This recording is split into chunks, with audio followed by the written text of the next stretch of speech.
समझ गए होंगे कि आज की कहानी एक ऐसे ससुराल की है जहाँ पर एक लंबा चौड़ा परिवार रहा करता है। सास, ननद, देवरानी, जेठानी। कहने को तो घर में 4-4 महिलाएं हैं, लेकिन जाने क्यों वो सभी ही अकेलेपन की शिकार है। ये मैं क्या सुन रही हूँ माँ जी? छोटी शहर जाने की तैयारी कर रही है? हाँ, तो इसमें इतना शोर करने वाली कौन सी बात है? छोटे का शहर से फ़ोन आया है, कह रहा है शहर में उसे बड़ी दिक्कत हो रही है, ना ठीक से खाना खा पा रहा है, ना कोई ख्याल रखने वाला है। इसीलिए छोटी को लेकर अपने साथ शहर जाएगा। अब छोटी वहाँ रहेगी तो कम से कम 2 टाइम के खाने की टेंशन तो नहीं रहेगी उसे। वाह माँ जी वाह, ये आपने बड़े पते की बात करी। देवर जी को अभी शादी किए हुए 1 ही साल हुआ है। 1 ही साल में उन्हें पत्नी की याद सताने लगी और ये खाना नहीं खा पाते, तबीयत खराब है, ये सारे ना बहाने हैं बीवी को बुलाने के, और क्या। एक हम है, शादी को 5 साल होने आए, लेकिन हमें शहर भेजने के बारे में आपने एक बार भी नहीं सोचा। खाना बनाने और खाने की दिक्कत बस देवर जी को होती है। हमारे बिट्टू के पापा क्या लोहे के बने हैं? मुझे तो आपने कभी शहर भेजने के लिए हामी नहीं भरी। अरे तो तुम दोनों को शहर भेज दूंगी तो मैं यहाँ के अकेले दीवारों पे सर मारूंगी। और भूल मत बड़ी बहू, यह घर गृहस्थी संभालने की जिम्मेदारी मेरे बाद तेरी है, इसलिए तू तो शहर जा ही नहीं सकती। इसलिए ये शहर जाने के सपने देखना छोड़ दे।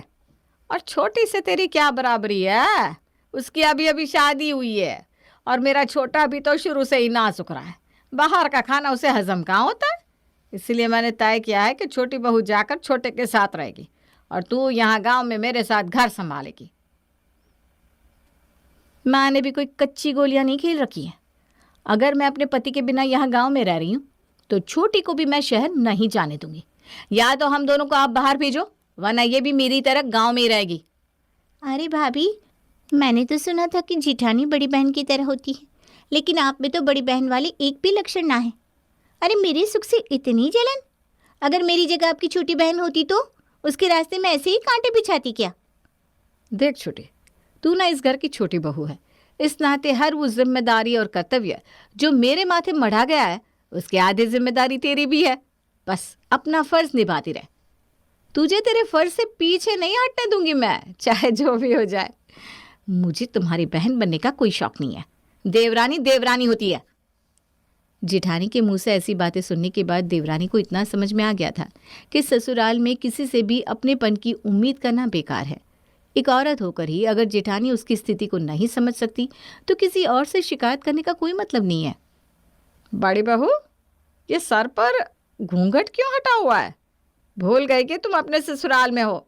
माँ जी, बहुत गर्मी हो रही है। इतनी गर्मी में सर पर घूंघट लेकर किचन में खाना बनाने से दम घुटने लगता है, इसलिए मैंने सर पर से पल्लू हटा दिया। और वैसे भी इस समय तो रसोई में हम दोनों देवरानी जेठानी के अलावा कोई और है ही नहीं। मुझे पहाड़ा पढ़ाने की कोई ज़रूरत नहीं है बड़ी बहू। अगर कोई आएगा तो पहले क्या तुझे चिट्ठी डाल कर आएगा? कोई रसोई में हो या ना हो, जो इस घर की परंपरा है उसे तुम्हें निभाना ही होगा। और गर्मी क्या आज पहली बार पड़ रही है? आज से पहले गर्मी नहीं देखी तुमने? थोड़ा सा गर्मी में खाना बना दोगी तो पिघल नहीं जाओगी। अरे हमने 30-30 लोगों का खाना बनाया है इतनी गर्मी में। ससुर, जेठ, सास, किसी के सामने जो 1 इंच का भी घूंघट हमारे चेहरे से हटा हो। हमने तो खुद इतनी छूट दी हुई है तुम्हें कि भाई हमसे तो घूंघट करवा नहीं रहे, बस बाहर करना है। उतना करने में भी आफत आ जाती है दोनों देवरानी जिठानी को। ठीक ही कहता है, आजकल की लड़कियों को जितनी छूट दे दो ना उतना ही सर पर बैठने की कोशिश करती है।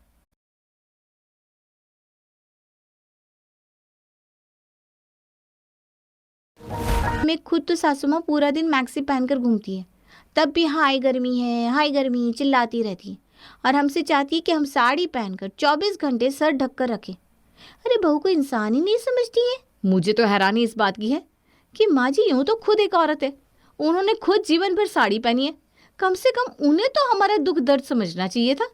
लेकिन नहीं, वो तो परंपराओं के नाम पर बस टॉर्चर कर रही है हम दोनों को।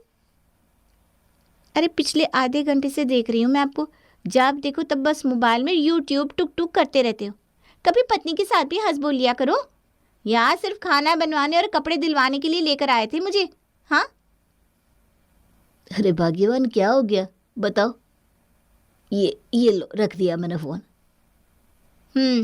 शादी क्या हुई? ऐसा लगता है मैं तो हंसना मुस्कुराना ही भूल गई हूँ। इस घर में कोई हंसने बोलने वाला नहीं है मेरे साथ। दिन भर आपका इंतज़ार करो कि आओगी तो थोड़ी देर मुझसे बात करोगे, मेरा भी तो कुछ मन हल्का हो जाए। पर आप तो आते ही मोबाइल लेकर बैठ जाते हो। औरतों की तो ज़िंदगी ही खराब है, पूरा दिन घर गृहस्थी में पीसो और उसके बाद कोई कदर करने वाला नहीं होता। अरे ऐसे कैसे कह दिया तुमने?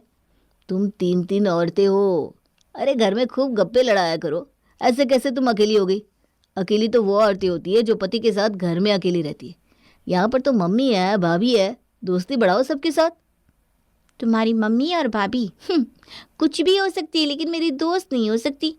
आपकी मम्मी को तो सास बनने से ही फुर्सत नहीं है, वो मेरा दोस्त क्या बनेगी? जाने क्यों मुझे ऐसा लगता है कि मेरी ज़िंदगी तो अकेले दीवारों से बात करते करते ही बीत जाएगी। घर से बाहर दोस्तों से मिलने के लिए समय नहीं होता, और घर के अंदर इतना लंबा चौड़ा परिवार होने के बाद भी बिल्कुल अकेलापन है। इस घर में कोई ऐसा नहीं है जिसके साथ मैं अपने मन की बात कर सकूं। देवरानी की ये समस्या सुनने के बाद आप लोग ऐसा मत समझिए कि ये सिर्फ छोटी बहू की समस्या है। अरे भाई, समस्या से तो उनकी सासू माँ और बड़ी बहू भी उतनी ही परेशान है, क्योंकि घर में सास, बहू, छोटी बहू, देवरानी, जेठानी सारे रिश्ते निभाने के लिए तो हर समय तैयार रहती है, लेकिन एक दूसरे का सुख दुख बांटने का इनके पास बिल्कुल समय नहीं है। मम्मी, शुक्रवार को मैं